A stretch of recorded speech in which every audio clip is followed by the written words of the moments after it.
A kid's fishing rod got sucked into the suctions drain on the side of my pool.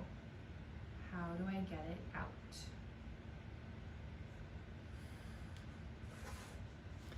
Boy, number one, a little bit more detail would help me a lot there. Are we talking an in-ground pool or an above-ground pool? Of course, if it's an above-ground pool, it'd be a matter of plugging the front of it and being able to take the plumbing apart. If it's in-ground,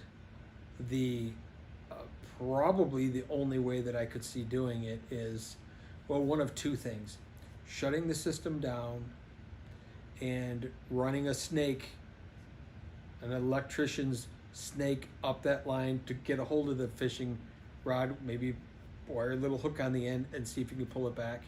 And then the only other thing would be to go from the pump side and use either CO2, a gas tank that can blow a high volume, a real quick volume of air back, or maybe an air compressor, but typically you don't get enough volume of air quick enough, or maybe even a shop vac and blow back through. Because short of that, there's just no easy way.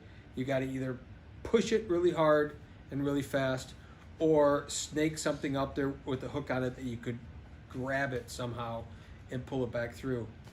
That's all I got for you. I don't know if that helps at all or not.